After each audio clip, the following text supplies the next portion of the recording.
A man had finished his shift at the mill, and a woman came up to him to talk. He noticed sand in her hair and shook it off. She blushed and lowered her head, embarrassed but grateful. The woman, a Scottish woman whose name she did not give, walked home with the man, admiring his work and how well he carried himself. As they approached his house, the woman, wanting to see him up close, told him about the house she owned on the island.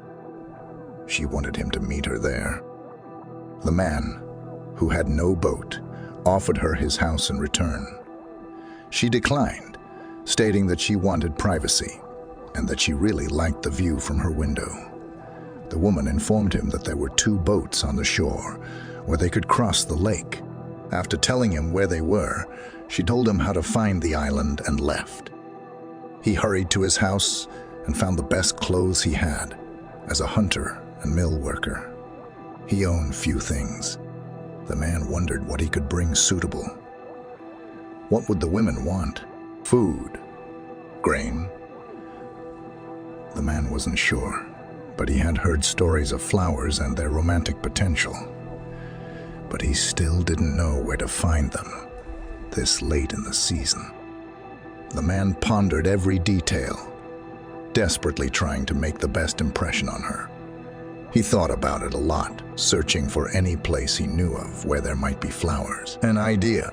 He realized this as he pulled on his boots, but forgot to holster his dagger.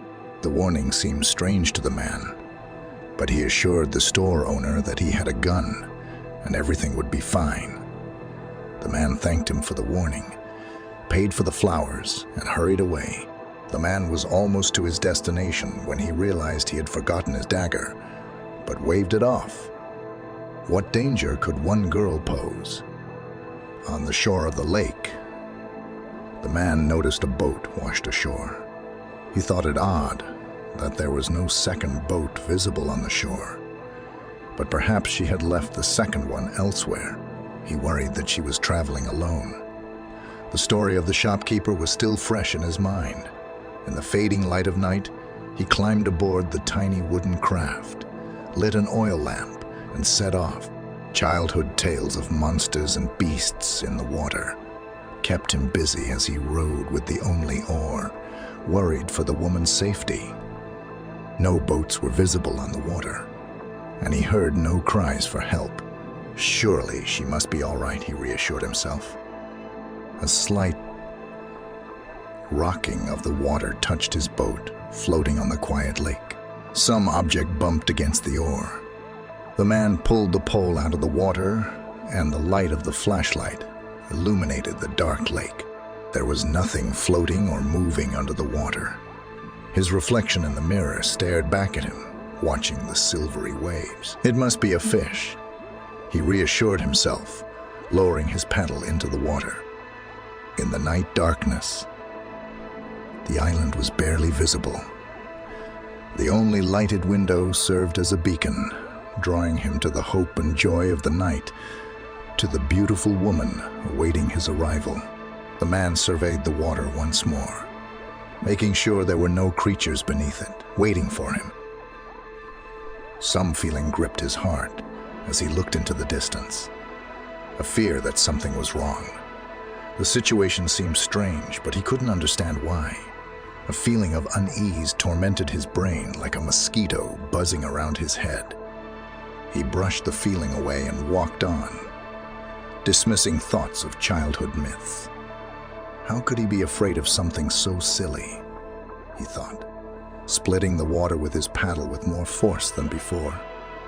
The soft waves of the lake remained untouched until some object splashed in the distance. Another boat, or maybe a fish, he thought, examining the water. The waves gently rocked his vessel. With flashlight in hand, he surveyed the dark void below him.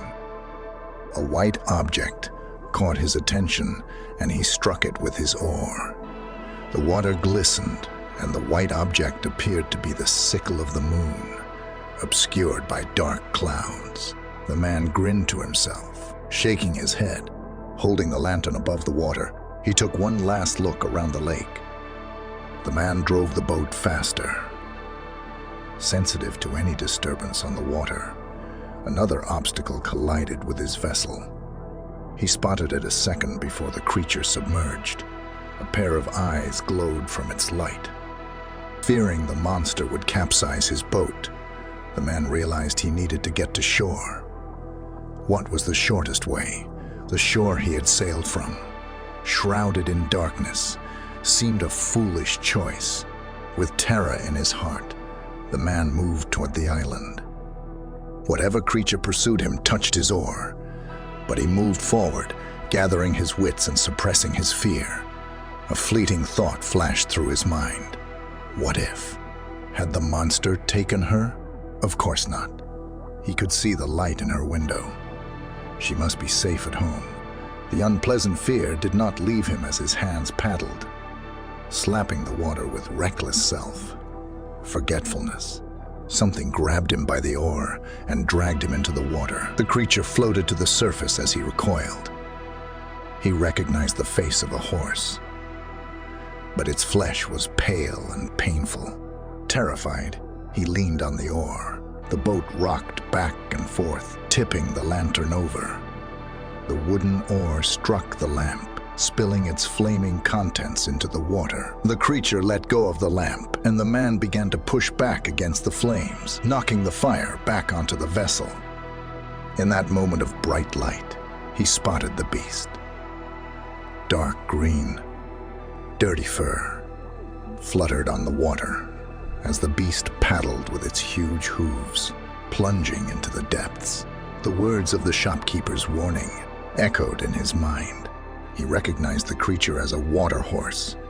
These beasts, cannibals by nature, are not known to eat liver. The man's heart, tortured by terror, beat like a drum, but the blood was cold and still, as if he had fallen into the water.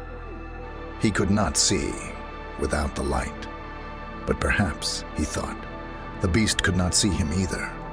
He rowed slowly, carefully, hoping not to disturb the creature, sliding through the waves ever closer to the island. The man heard the water horse pop up, but not near his boat. The boat rocked gently, rippling the surface, but he remained cautious, moving his oar through the water, avoiding the slightest splash and even holding his breath just in case.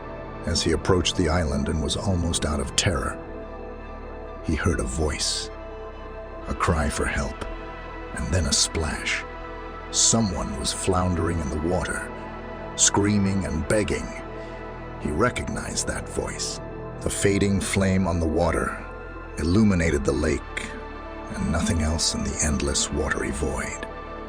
The pathetic light of the crescent moon was breaking over the silvery waves. The terror in the woman's voice was obvious. He tried to remember the woman's voice echoing in the night air. He knew one truth about water horses. They were werewolves. They could deceive, instill a false sense of security in unsuspecting humans, and drag them into the depths of the lake. Had this man deceived the woman, or was it a trap for him? He didn't know. However, the lights in the house indicated that someone was there.